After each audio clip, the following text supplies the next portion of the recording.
The vote was already at 63 when I stopped counting. I had been in the galactic conclave chamber for 11 months. 11 months of recycled air that smelled like cold metal and careful apologies. 11 months of sitting in a chair that was not built for a human spine, taking notes in a notepad that was not made for alien observers to notice, listening to 600 species talk about Earth, the way city planners talk about a patch of land they have already decided to pave over. 63. 91. 140. The numbers moved across the display board above the main dais like something inevitable.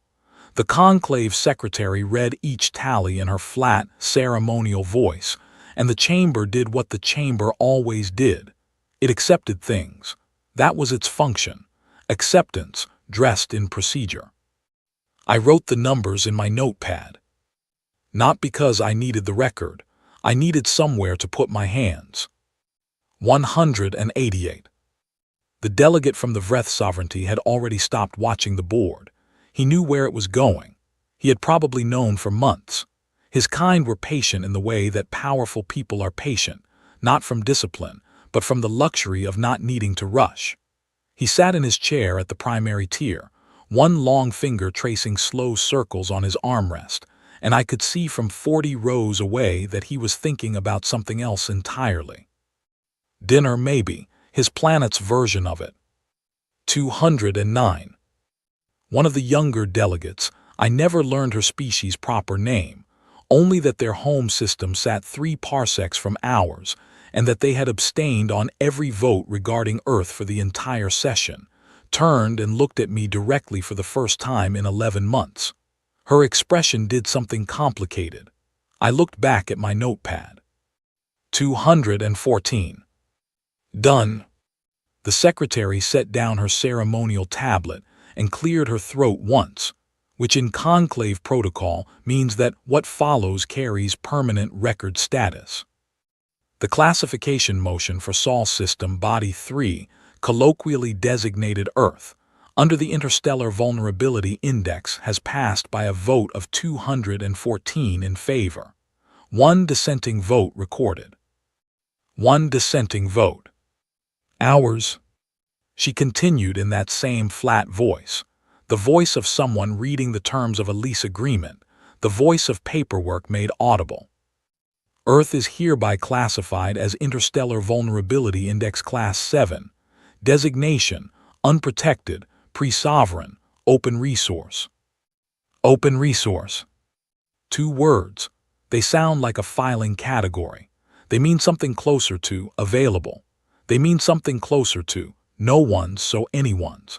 In galactic law, Class 7 is the designation that precedes formal extraction treaties, resource allocation hearings, and eventually, without much ceremony, the arrival of ships that do not ask before they start digging. I wrote the words in my notepad. Open resource. I underlined them once, then I put the pen down because I was pressing too hard. The Vreth delegate turned and looked at me then. Full attention, for the first time since the session opened. He had the kind of face that only makes one expression, but he arranged it into something he likely considered generous. He signaled his attaché with 2 fingers. The attaché came to my tier before the chamber had fully dispersed. Young, efficient, carrying a data slate with the practiced ease of someone who delivers these kinds of documents regularly. Commissioner Malik, he said. His translation module gave him a pleasant, neutrally accented voice. The sovereignty has prepared preliminary resource allocation documentation for Earth's primary mineral deposits. Specifically, the rare earth concentrations in the South Asian and South American tectonic regions, and the deepwater silicate clusters in the Pacific Basin. He set the slate on the table in front of me. "Whenever your people are ready," he said. I looked at the slate. Then I looked at him. Then I picked up my pen again and wrote 1 word in my notepad, pressing down hard enough to feel the table underneath. "Noted," I said. I smiled at him, full teeth. The smile that my mother always said was the most unnerving thing about me. He nodded once professionally and left. The chamber emptied around me. Species by species, delegation by delegation, the great sorting apparatus of the galaxy going back to its regular business. Earth's classification was a procedural matter, a Tuesday. By tomorrow, there would be other Tuesdays, and Earth's Tuesday would be archived and accessible and largely unreferenced until the extraction teams needed the paperwork. I sat in the chair that was not built for my spine until the lights in my tier dimmed to their courtesy hour setting. Then I gathered my notepad, my data files, and the untouched cup of whatever the conclave's catering staff thought humans consumed, and I walked to the shuttle bay. The bay was empty at that hour. My shuttle was small and human-built, and sat among the conclave's guest vehicles the way a sensible shoe sits in a room full of architecture. I boarded it alone, as I had boarded it every morning for 11 months, and I sat down and put my notepad on my knee. I sat there for a while. The shuttle's navigation system asked me twice if I intended to file a departure route. Yes, I said the second time. Before I closed the notepad, I turned to the last page. Below the word I had underlined, I wrote one more word. One word in Urdu, small and pressed hard, the pen going all the way through to the page beneath. I will not explain what it means. But sitting there in that bay, in that small human shuttle, surrounded by the bureaucratic machinery of a galaxy that had just voted on us the way you vote on a parking ordinance, I knew that the word I had written was not the end of a sentence. It was the first word of a different one. I filed my departure route. The shuttle lifted. Below me, the conclave station rotated slowly in the dark, enormous and indifferent, full of species going home to their dinners. I went home too. I had work to do. Karachi in August is an argument between the sun and the sea always loses. I had forgotten that. 11 months in the conclave's temperature-regulated, light-calibrated, biome-neutral environment had erased the particular texture of a city that conducts its entire life at full volume. The heat hit me in the face at the airport, and I stood there for a full 4 seconds, blinking, recalibrating. My reassignment papers called it a transitional administrative posting, a title that means nothing, a desk in a building that mostly processes shipping permits for the East Asian trade corridor, the kind of job you give someone when you need them somewhere quiet and visible so that no one asks why they are not where they used to be. I understood. I took the posting. I said thank you. I was not being punished. I knew that much within the first 3 weeks, though it took me that long to understand it. The people who visited my office, not often, just enough to establish a pattern of normalcy, were not the kind who come to check on a disgraced diplomat. They were the kind who come to confirm that a complicated piece is still on the board. I sorted shipping permits by day. I ran along the shoreline at 5 in the morning because I had always run at 5, and the water does not care about galactic classifications. I ate my mother's cooking and let her worry about whether I was sleeping enough, which I was not, but not for the reason she thought. 3 weeks after I came home, during a morning run, I saw something in the upper atmosphere. Just for a moment, low on the horizon where the dawn light was still orange and thin, a shape that was too large to be a weather satellite and too structured to be debris, not moving the way things in orbital decay move, moving the way things move when someone has told them where to go. I ran past it. I ran the full 6 kilometers. I did not check my pace. I filed it under things I was not asking about. There were more things like that over the following months. A shipyard listing in the asteroid belt's quarterly industrial report that I was not supposed to read, but that crossed my desk in a misfiled batch of transit documents. The listed purpose was cooperative mineral extraction development. The listed energy consumption was not what mineral extraction development requires. It was what something considerably larger requires. A man named Owen Clark, who had commanded the Pacific Defense Installation when I was 22, and who had the kind of posture that furniture envies, was supposedly retired. I saw him once at a function for the families of the diplomatic corps. He moved through the room with the deliberateness of someone who has a very specific place to be, and is tolerating this one in the meantime. We made eye contact across the room. He raised his glass very slightly. I raised mine. Neither of us said a word. That was the entire conversation. It was also the most informative conversation I had in 2 years. I ran in the mornings. I sorted permits. I taught myself 3 more alien languages from text-only files because the translation modules at the conclave had always felt like wearing someone else's glasses, functional but off. I ate dinner with my mother on Thursdays. I watched the news the way a surgeon reads a patient's file, looking for what was not there, not what was. The galaxy made noise, the way the galaxy always does.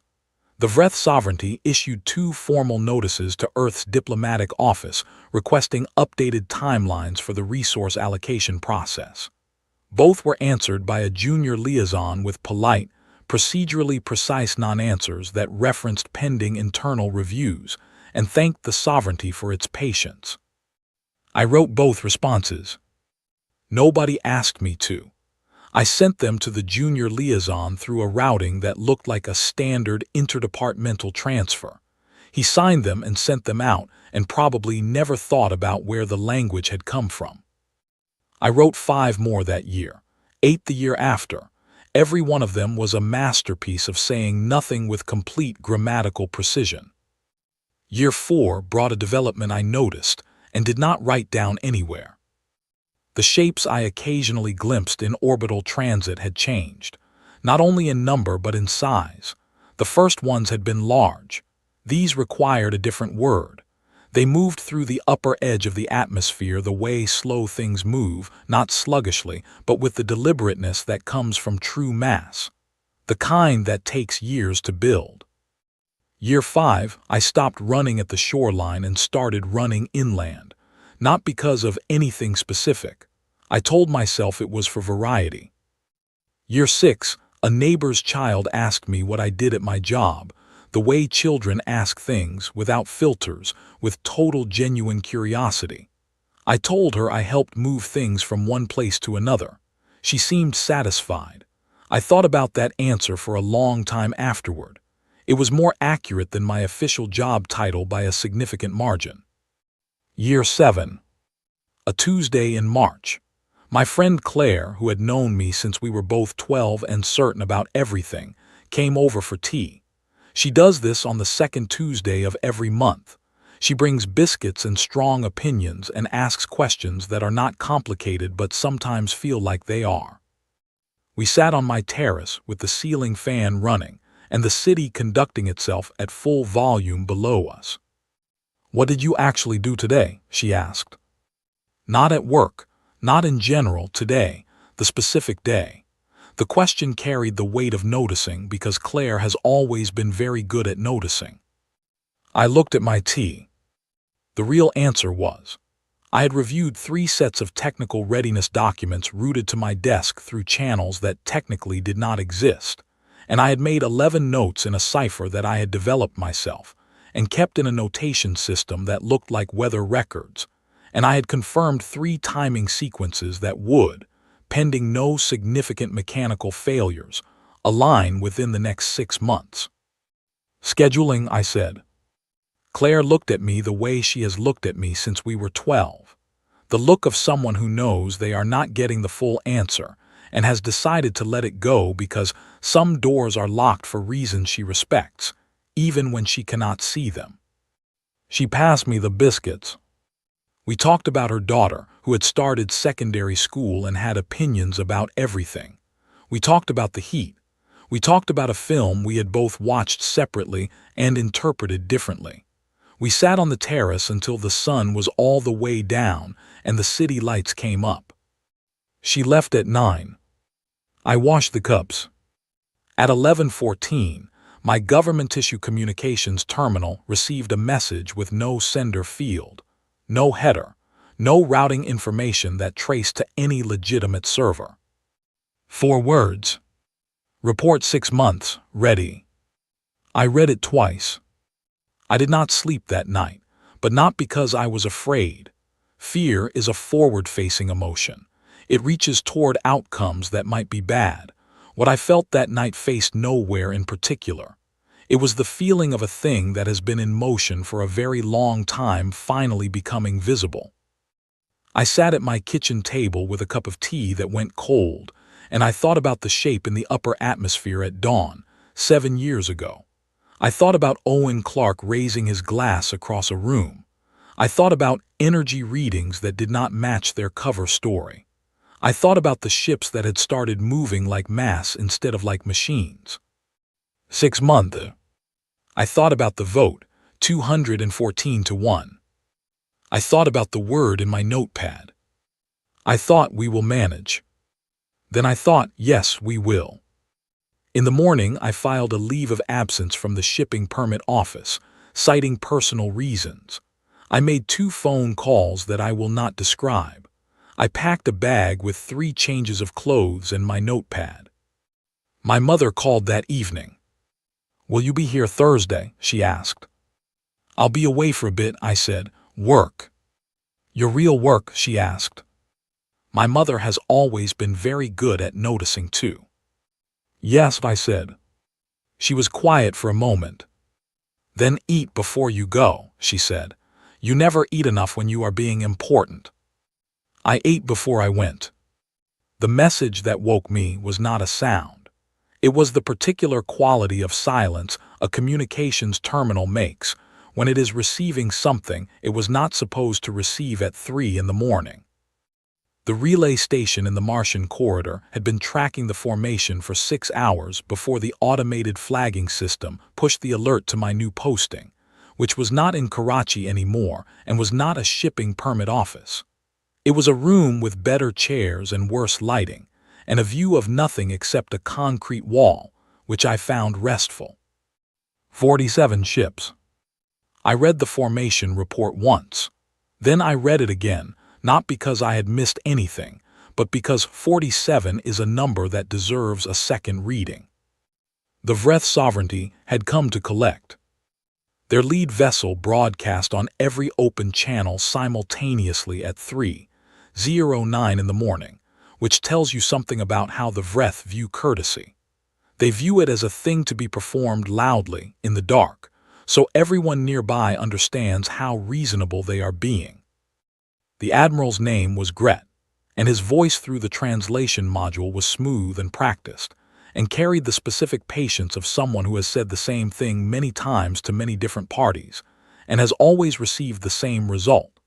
He said Earth had 72 hours to formally authorize the commencement of resource extraction operations per the Class 7 designation and the terms of the allocation documentation, which had been submitted, approved, and archived 18 months ago. He said this was a courtesy. He said they appreciated Earth's cooperation. I was dressed and at my station by 3:14. Patrick Cole, who coordinated my office's communications with the Defense Directorate, was already there. He has the kind of face that does not change regardless of what is happening, which in a communications coordinator is either a gift or a performance, and in Patrick's case, I had long since decided it was both. "They want a response within the hour," he said. "Tell them I am reviewing the documentation," I said. He looked at me. "The documentation submitted 18 months ago," he said. I read very carefully, I said. Patrick went to send the holding message. I sat down with the original allocation files and a fresh page, and I began asking questions. This is what I did for the next 6 hours. I asked the Admiral's communications liaison whether the documentation referenced Earth's tectonic survey data from the updated 2087 Geological Review or the original 2079 assessment. When the liaison confirmed it was the 2079 data, I noted that the 2087 review had reclassified 3 of the primary extraction zones based on geological instability findings, and that we would need to ensure the documentation reflected current survey data before any formal process could proceed. The liaison confirmed they would review this. I asked whether the communication regarding the preliminary extraction timeline included the addendum submitted by Earth's Technical Bureau regarding atmospheric impact assessments for the Pacific Basin silicate operations. I referenced a document number. The document was real. It was 40 pages of technical language that said, in summary, "We would like to think about this more." The liaison said they would locate the addendum.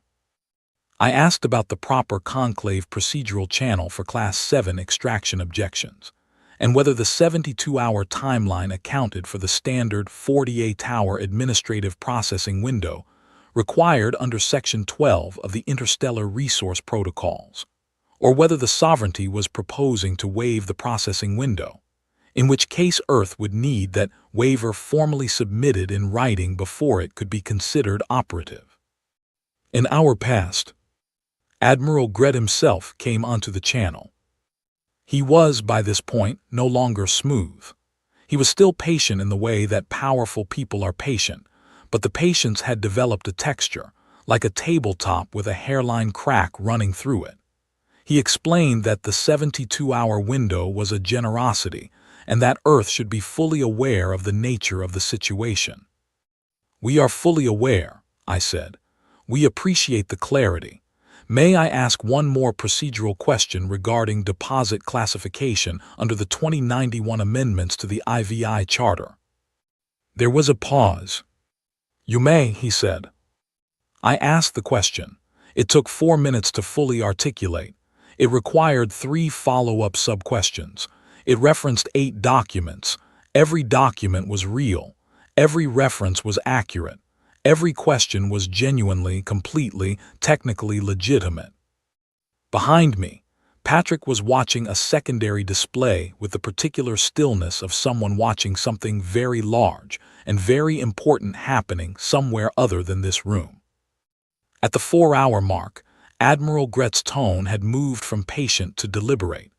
Deliberate is the voice a person uses when they are managing their own frustration the way you manage a fire, aware of it, tending it, not letting it spread. He told me that Earth's procedural inquiries were noted and would be reviewed, but that the fundamental situation remained unchanged. "Of course," I said, "we will manage." I said it the way I always say it, quietly, without emphasis, the way you state a fact. There was a pause of about 3 seconds. "I will give you 1 additional hour," he said. "How kind of you," I said. My earpiece, the one connected to a frequency that Patrick managed and that existed, officially, for nothing at all, had been silent for 6 hours. At the 5-hour mark, Admiral Gret transmitted a visual. It was a formation display of his fleet. All 47 vessels, rendered in the Vreth military's signature gray, arranged in a pattern that was designed not for tactical superiority but for psychological effect. They spread across the display like a declaration, like a signature at the bottom of a document that has already been decided. He said nothing while I looked at it. He let the image do what it was designed to do. I looked at 47 ships. Something moved across my face. I know it did because I felt it, a shift I could not stop and did not try to. Just for a second. He would read it as recognition, the recognition of someone finally understanding the scale of what they had been in denial about. He misread it entirely. My earpiece clicked once. One click, soft, like a lock releasing somewhere very far away. I set my pen down. I looked at Patrick. He looked at me. His face did the thing it always did, which was nothing, but his eyes were doing something different. "Admiral Gret," I said. "Yes," he said, the single syllable of someone who has been waiting. "I have just been informed that our scheduling conflict has been resolved." A pause, "I see. Then you are prepared to authorize." "I would like to show you something," I said. I turned the feed to the external optical array on the station's far side, the one facing away from Earth, facing out toward the dark, toward the space between here and nowhere that his formation had come through. I shared the display with his channel. For 4 seconds, he said nothing. I counted them. In those 4 seconds, the display showed him what had come out of Jupiter's shadow, not all of it. The sensors were still resolving the full extent of the formation, but enough, more than enough, the kind of enough that changes what a person understands about a situation permanently, with no path back to the understanding they had before. I sat with my hands in my lap, and I thought about a vote that had gone 214 to 1, and I thought about a word pressed so hard into a notepad that it went through to the page beneath, and I thought, there are those who wait to be asked.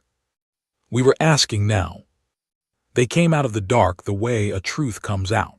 Not all at once, but in pieces, each piece larger than the last, until the full shape of it is something you cannot hold in a single thought and have to experience instead. The first ship cleared Jupiter's shadow at 9:22 in the morning. I know the exact time because I wrote it in my notepad, the way I write everything I do not want to trust to memory alone.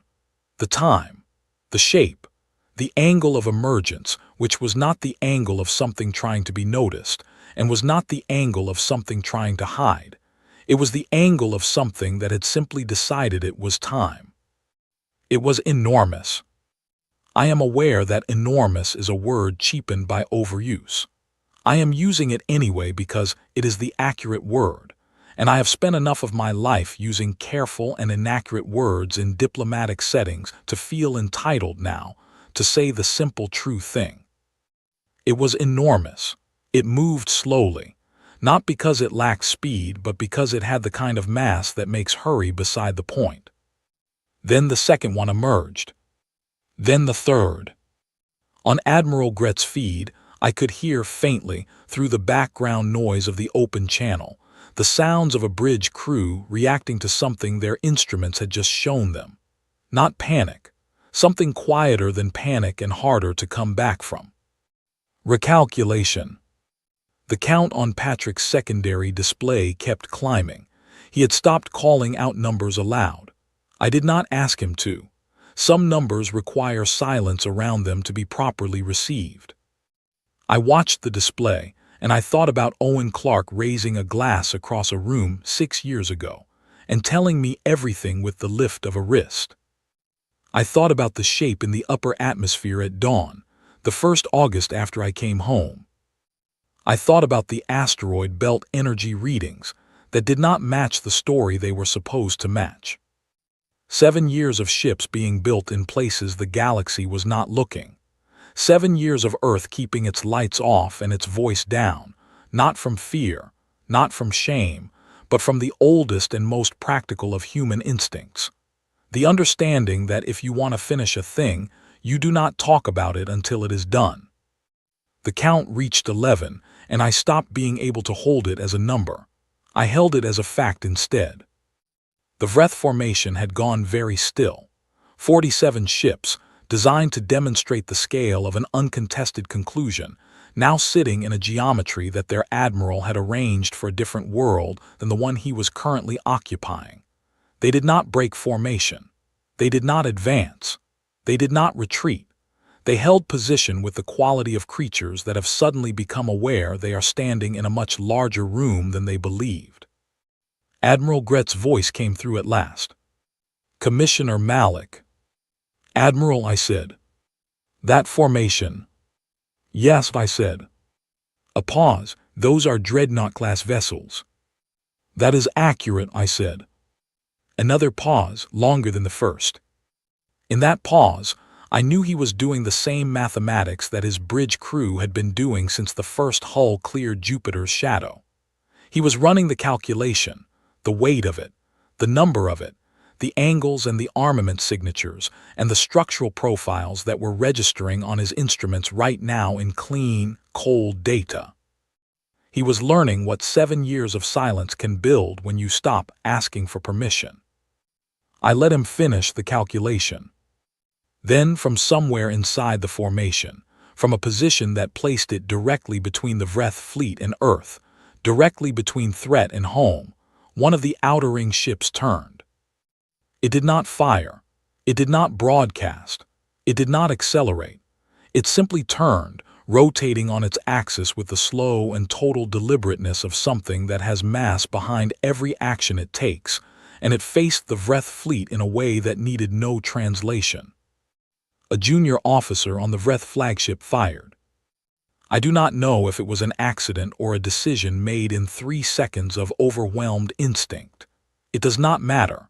A single weapon's discharge, one beam from a secondary battery, struck the outer hull of the nearest dreadnought. The dreadnought did not shudder. It did not return fire.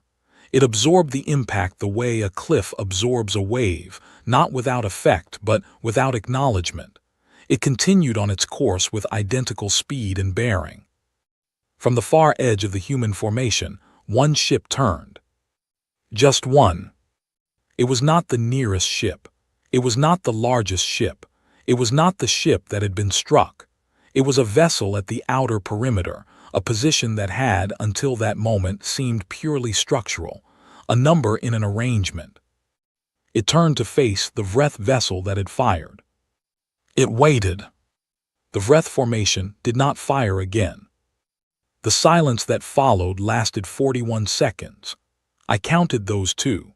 41 seconds of a fleet that had arrived with complete confidence in the nature of a situation, choosing, collectively and without a single broadcast order, to revise that confidence entirely. That was when I started crying. I did not plan to. I was not the kind of person who planned to cry, and I was certainly not the kind of person who planned to cry on an active communications channel with the admiral of a hostile fleet on the other end. But the thing that had been sitting in my chest since I walked out of the conclave 8 years ago, the thing I had kept compressed and functional and entirely still for 8 years, chose that moment to insist on being acknowledged. I turned my face away from the visual feed, not completely, enough. I was furious at myself. The fury came fast and clean, the kind I know well, the kind that has always been useful, a door you can step through when the other doors are not available. I used it. I straightened.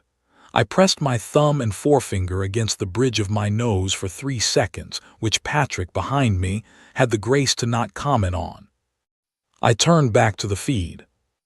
Admiral Gret had not spoken during the 41 seconds. He spoke now. Commissioner Malik. His voice was different, not broken, not afraid, something more precise than either. The voice of a man in the process of updating his understanding of the world and being professional enough to do it out loud. I think we should discuss terms. I muted the channel. I looked at Patrick. He looked at me. Tell him to hold, I said. Patrick sent the holding message. I took a breath, a functional one, the kind that is about oxygen and nothing else.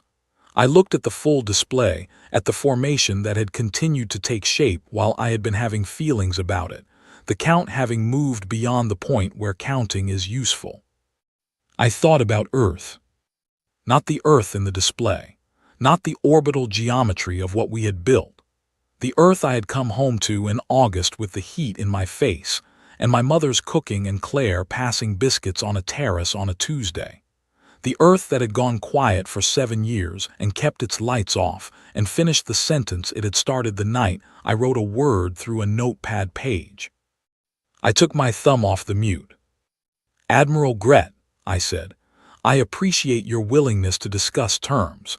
I will need 1 moment to ensure the correct personnel are connected to the channel. Of course, he said. He waited.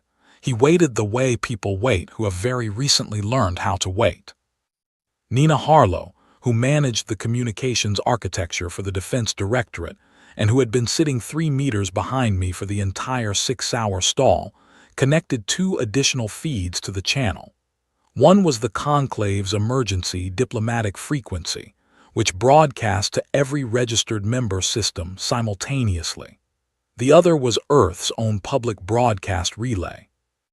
If we were doing this, we were doing it where everyone could see. "We are ready," I said.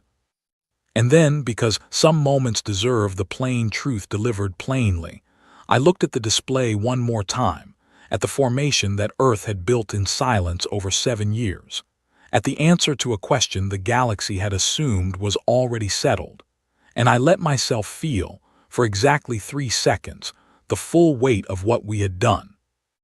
3 seconds, no more. Then I picked up my pen. "Admiral Gret," I said, "Earth is prepared to discuss terms.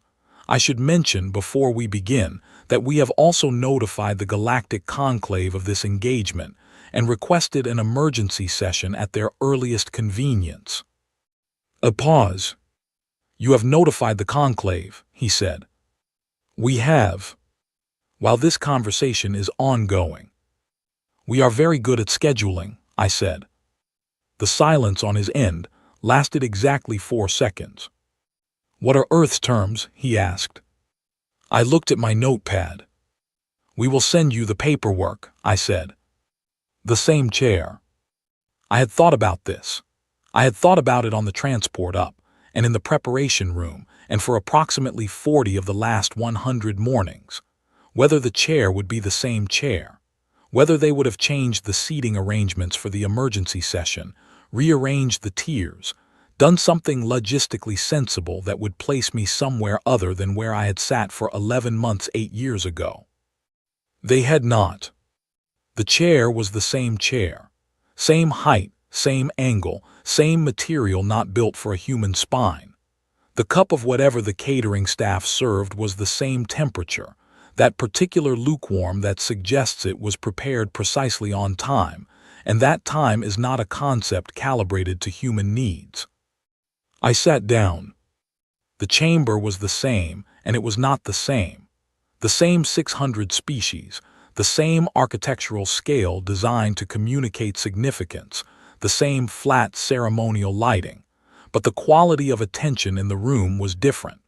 I noticed it the moment I walked in. The particular way 600 delegations go quiet when someone enters a space they had not expected to matter. They had expected a disciplinary session, a conclave emergency hearing triggered by an unauthorized military engagement in protected space. Earth, Class 7, unprotected, pre-sovereign, open resource, having fielded Dreadnought-class vessels without galactic authorization, without prior notice, without any of the channels and permissions and procedural preparations that military engagement between registered and unregistered systems requires. They had expected to be managing us. I could see it in the arrangement of their faces as I walked to my tier, the prepared management, the ready explanations of consequences and protocols, the careful positioning of authority. I sat down. I opened my notepad. I said nothing for 30 seconds while I found the correct page. The session formally opened. The conclave presider, a Keth elder who had held the position for longer than my country has been a country, read the session designation and the relevant items of business. His voice was old and careful and entirely without inflection. The conclave presider is not there to have feelings about things. He is there to mark the record. Item 1. The Earth military engagement of March 19th. Item 2. Earth's request for IVI reclassification review. Item 3. Earth's proposed mutual security framework, submitted 40 hours prior. I had submitted the framework 40 hours before the session, not because I was in a rush, because 40 hours was the exact amount of time needed for every major conclave member to read it, run it through their legal systems, understand what it said, understand what it implied, and arrive at this session already knowing that the procedural ground had shifted beneath all of them. The presider opened the floor. I stood. The chamber went quiet in the way that large spaces go quiet, not all at once, but in a wave, the near sections first, then the middle tiers, then the far reaches where the smaller delegations sat. The ones that had spent the past 8 years watching Earth's classification with the expressions of people watching a situation they were glad was not theirs. I did not use a display. I had been offered one. The conclave's full presentation infrastructure, the holographic arrays and the data visualization systems and everything that announces, "We are a serious party with serious data."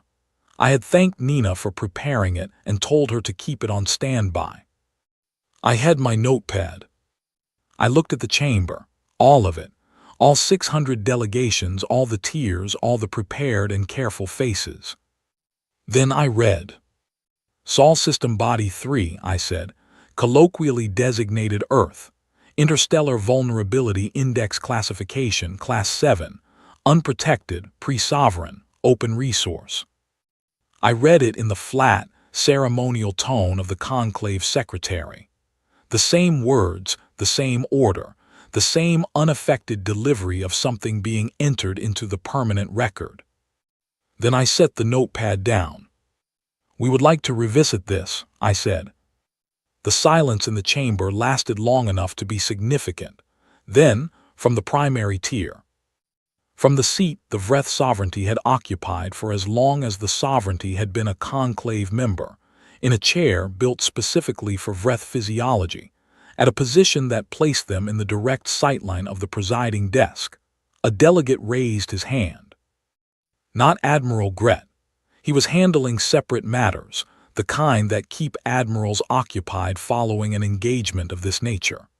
The delegate was Counselor Neth, who held the sovereignty's permanent diplomatic seat and who had been the one, 8 years ago, to send his attaché across my tier with the paperwork and the pleasant smile.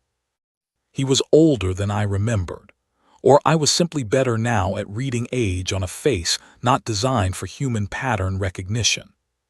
His hand was steady. I looked at him. "The floor notes the Vreth sovereignty's request to speak," I said before the presider could. "We will take it in order." The presider's eyes moved to me. I gave him a look that was not aggressive and was not apologetic. He acknowledged the point of order with a small inclination of his head. I continued. "Earth's request for reclassification rests on 3 observations. The first is factual. The current classification does not reflect Earth's actual military and technological capacity, and a classification that does not reflect reality is not a classification. It is a filing error. The second is procedural. The Interstellar Vulnerability Index exists to reflect genuine vulnerability. Earth is not vulnerable. We would like the record corrected." I paused. "The third observation is for the room, not the record." Across 600 delegations, nobody moved. "We spent 8 years doing this quietly," I said. "Not out of shame, not because we believed permission was coming, because we have always understood that what you build when no one is watching is different from what you build when someone is approving your plans. We did not want approval, we wanted to finish." Another pause, the kind that is not for drama but for accuracy. "We are not here to threaten anyone. We are not here to claim anything beyond what is already ours. We are correcting the record, and we are placing before this conclave a framework for mutual security that is, in our assessment, to the benefit of every system in this body." I sat down. The framework had been in their files for 40 hours. Every delegate in the chamber had read it, or had legal staff who had read it, or had intelligence staff who had briefed them in urgent overnight sessions. I knew this because the response volume to the submission channel in the 40 hours, since filing had included 73 formal acknowledgments, 14 requests for clarification on specific clauses, and 1 message from the delegate of a small system 300 light-years away that contained only the conclave's formal symbol for gratitude. I had kept that one separately. The presider opened the floor for formal responses. 12 delegations spoke before Counselor Neth was called. I will not reproduce every word. What I will say is that the responses fell into 3 categories. The first was enthusiasm, ranging from carefully diplomatic to barely contained. These came primarily from the smaller systems. The one's Earth's Class 7 designation had taught something about how the Conclave behaved when the subject of a classification was not in the room to object. Earth's mutual security framework offered protections that the Conclave's existing structure had not been providing. They understood the offer. Several of them had been waiting for something like it for a long time. The second was measured support wrapped in enough procedural caution to give everyone political cover.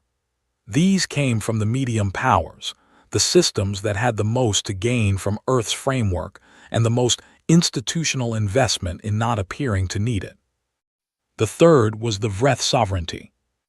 Counselor Neth's hand had remained raised through all 12 speeches, patient, steady. I tracked it in my peripheral vision the way you track a detail you have decided to let come to you rather than going to it. When the presider finally called on him, he stood with the careful deliberateness of someone who has decided, in advance, exactly what they will say and exactly how they will say it. The sovereignty, he said, acknowledges the events of the 19th with formal regret regarding the manner in which the resource allocation process was conducted. I wrote in my notepad the manner in which it was conducted. Not the fact that it was conducted, not the underlying designation that had made it legal. The manner. The word was doing enormous work in that sentence and we both knew it. I let it do its work. That distinction was his to carry. The sovereignty further acknowledges, he continued, that the current IVI classification of Earth does not reflect current conditions. He paused, a practiced pause. The pause of a man who has completed a calculation he was always going to complete once the numbers became the numbers they had become. We support the reclassification review. I looked at him. Not for a long time, just long enough for him to understand that I had heard precisely what he said and precisely what he had chosen not to say, and that I had noted the difference between them in the place where I note things. He held the look. He was considerably better at this than his admiral. He had been doing it longer, and he had a better instinct for which silences to hold and which to release. The sovereignty also, he added, and here his voice shifted by the weight of a single decision, became something that was neither quite humble nor quite formal, but something between them that translated across every language in the room as a very careful acknowledgement of how things now stood. Welcomes Earth's willingness to engage through the mutual security framework. I waited for a count of 3. Then, how kind of you, I said. Vold teeth. The vote took 20 minutes, not because it was close, because the conclave has procedures and procedures have timings, and you do not skip the steps simply because the outcome is visible from where you are standing. You go through the steps. You mark the record. You make the permanent notation that means the thing is real and not merely understood. 211, in favor of full reclassification. 3 abstentions, 2 on procedural grounds that their legal teams had raised, 1 from a delegate whose system had communication delays that made real-time participation impossible. 0 against. The secretary read the new designation. Sol System Body 3, Earth, reclassified as Interstellar Sovereignty Status, Provisional First Standing, Mutual Defense Signatory pending formal ratification of the Security Framework. Provisional First Standing, 1 tier below full sovereignty. We would ratify the framework and the word provisional would disappear within the year. Both sides of this chamber knew it. The Vreth sovereignty knew it. The galaxy knew it. The paperwork had finally caught up with the truth. I wrote the number in my notepad. Not 211, I wrote the 0. I sat with it for a moment. A 0 is a strange thing to find meaningful, but this one was. It meant something had been unanimous in a direction, and the direction was not the direction that a classification made 8 years ago had pointed. The session closed. I gathered my notepad and my data files and the untouched cup of whatever the catering staff had prepared. I stood. I did not look back at the chair.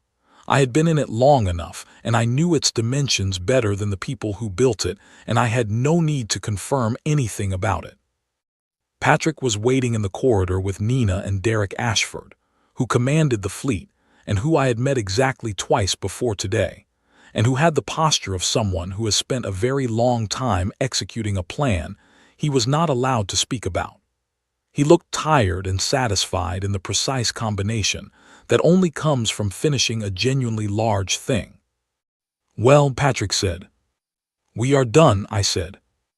Nina was already working through the communications cascade, the formal notifications, the ratification scheduling, the 37 things that follow the end of an 8-year project when you have to begin translating it into operational reality. She moved through the corridor with her data slate held like a tool, already 3 conversations ahead of the one happening around her. Derek shook my hand once.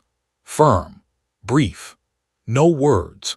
He had been in the dark for 7 years building ships I was not asking about, and I had been running diplomatic interference for 7 years while he built them, and we had managed the entire enterprise without ever directly discussing it, which is perhaps the most human thing about this story. Some understandings do not require language. I walked alone to the shuttle bay.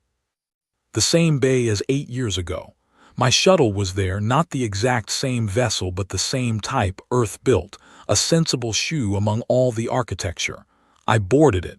I sat down. I put my notepad on my knee. I did not sit there as long this time. There was less to process. Or rather, I had been processing it for 8 years and the processing was done, and what remained was the clean, still fact of the thing itself. I opened the notepad to the last page. The word was still there, small and pressed hard, right through to the page beneath. Written in Urdu in the dark on a shuttle in a bay on the night, the galaxy voted on us the way you vote on something that does not require debate. I looked at it for a long time. Then I said it out loud. Once, quietly, to nobody in particular, and to everyone who had been part of the 8 years it had taken to earn the right to say it. I will not write it here. If you have been with me from the beginning, from the chamber and the vote and the notepad and the running at dawn and the 6 hours of careful, patient endurance, and the moment the first hull cleared Jupiter's shadow, and the 41 seconds of silence, and the 0 at the end of a vote that had once been 214 to 1, then you already know what it means. You have been feeling it since the beginning. The word belongs to you too. I filed my departure route. The shuttle lifted. Below me, the conclave station rotated slowly in the dark, enormous, and for the first time in the history of my relationship with it, not indifferent. Attentive. That was the difference. 8 years ago, it had been a machine of acceptance, processing the galaxy's certainties without friction.